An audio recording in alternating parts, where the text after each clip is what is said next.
Assalamualaikum dan selamat malam.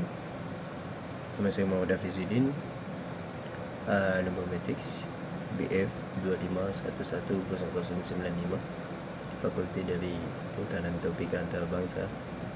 Dan saya ingin menyampaikan sebuah podcast. Jadi tajuk podcast kita pada malam ini adalah Imposter Syndrome di tempat kerja. Okay. Jadi apa tu Imposter Syndrome? Imposter Syndrome adalah perasaan macam diri sendiri penipu, walaupun sebenarnya layak. Dia macam kita sendiri, kita self sabotage sendiri.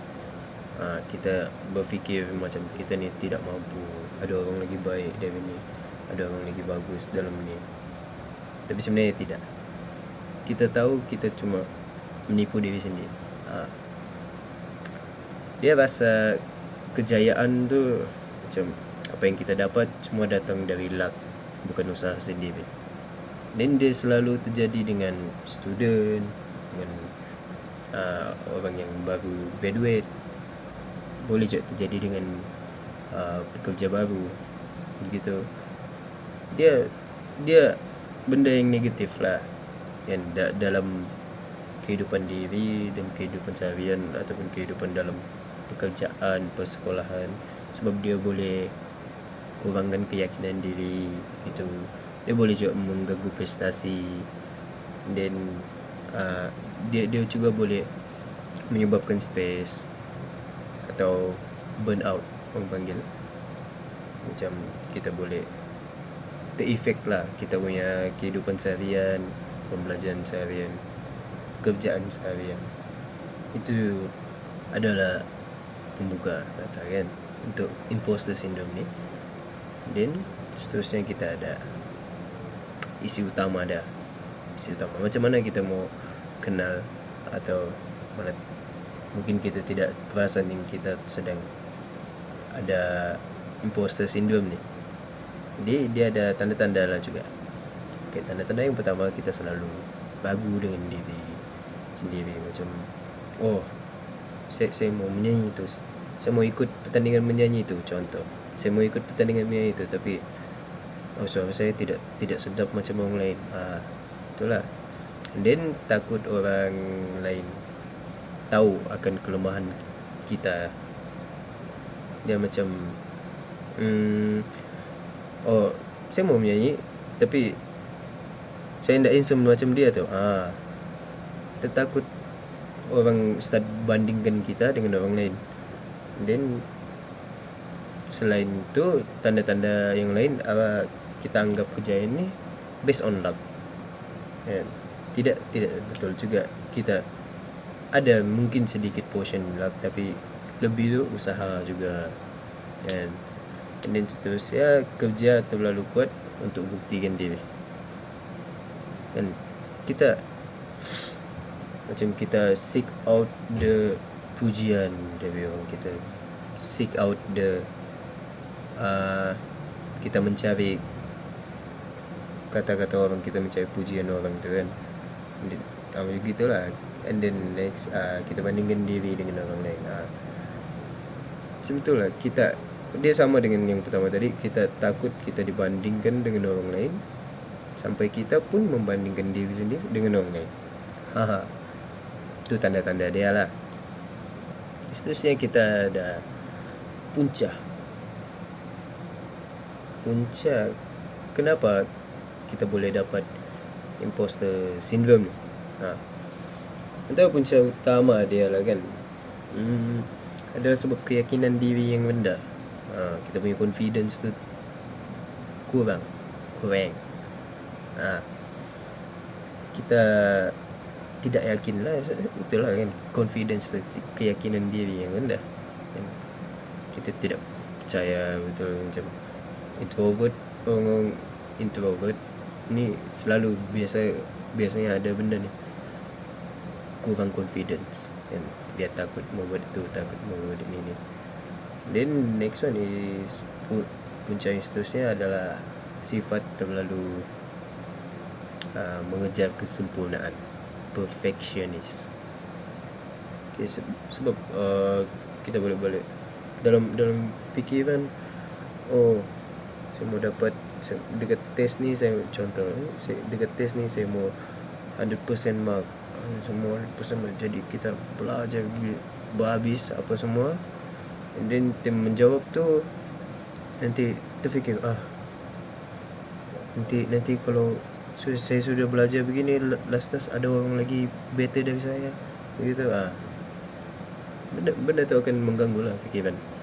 Dan punca ketiga adalah boleh jadi persekitaran baru, macam kerja baru, atau kita dapat promotion gitu, atau kita macam gini lah, kita gini baru masuk UMS dengan orang yang kita tidak kenal kan, kita mau tunjukkan first impression tu yang bagus, tapi kita malu mau buat kan. Kita balik-balik berfikir, macam mana mau buat first impression, begini, last sudah sempat sudah first impression tu memang tak ada, memang buang ke laut lah sudah. Dan punca seterusnya adalah tekanan diri sendiri ataupun dari diri sendiri ataupun dari orang lain. Ini poin dia sama juga macam awal tadi, self sabotage.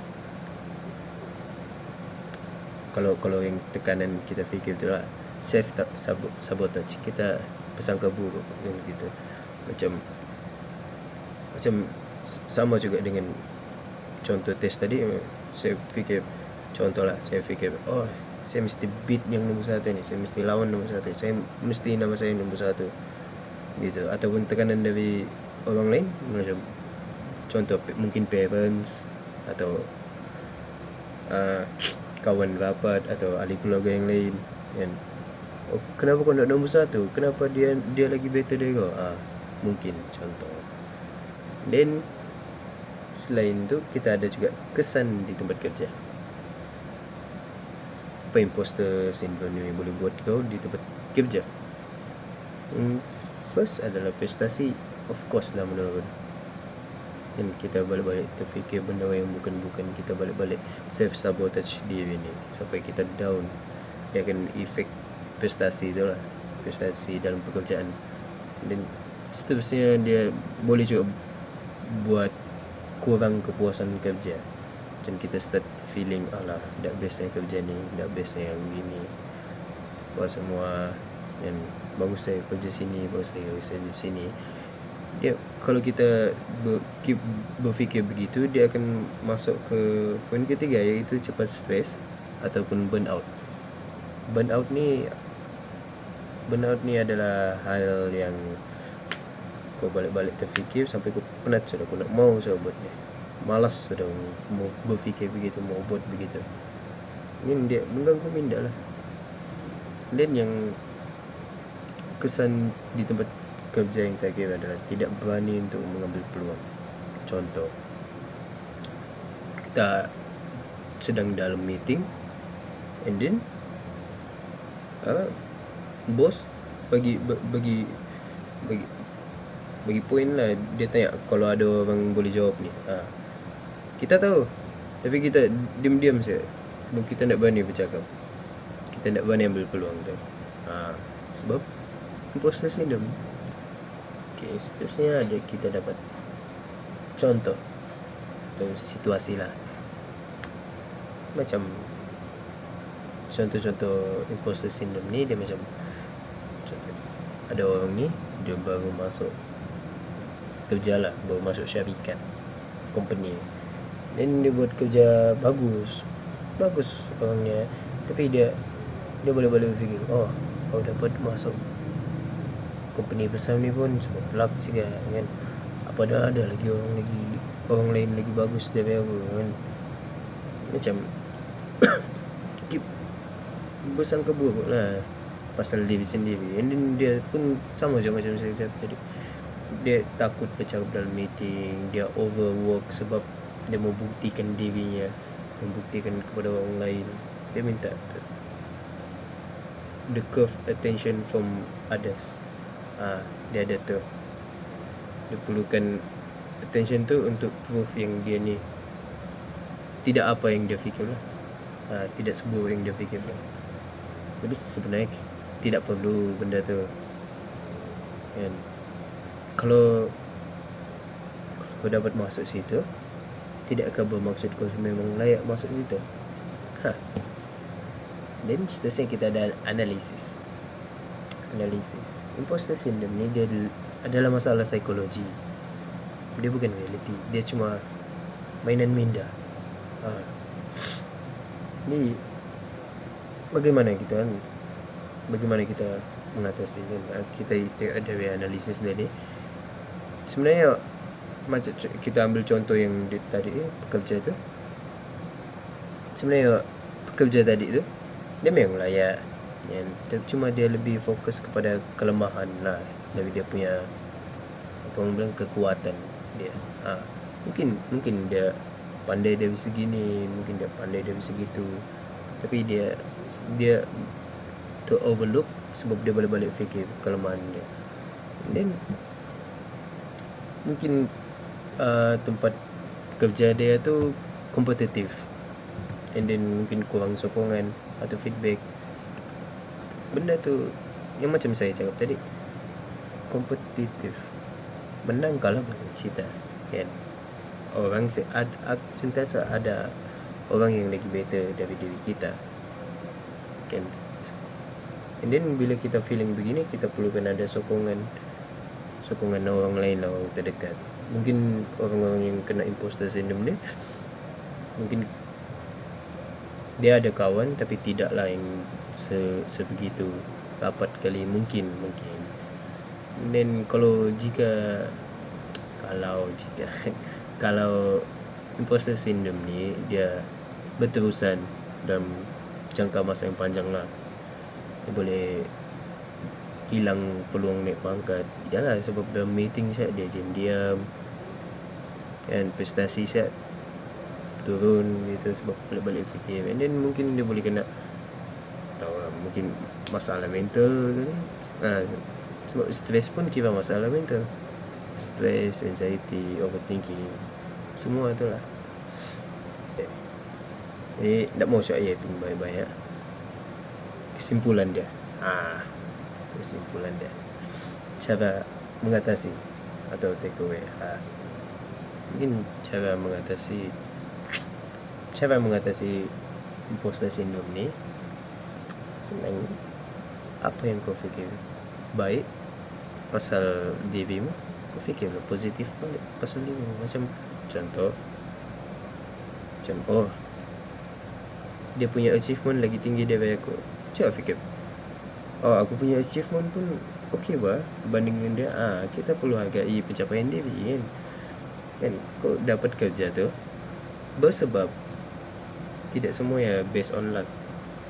Dan mungkin kita boleh stop compare diri dengan orang lain.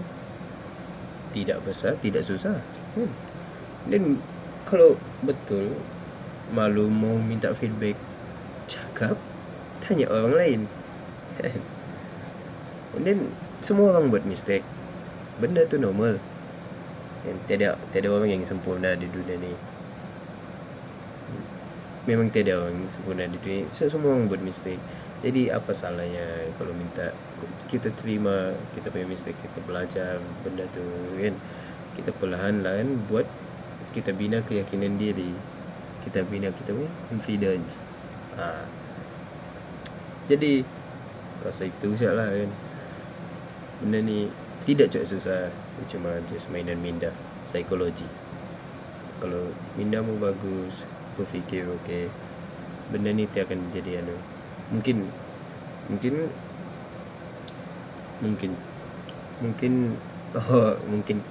contoh okay.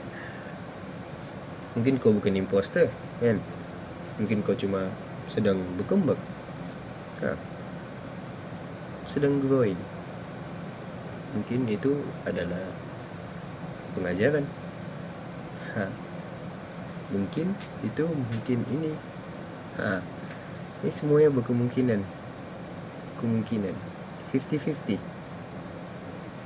Ini semuanya bukan dari luck. Dia based on diri kita juga untuk memilih jalan mana yang kita mau hadapi.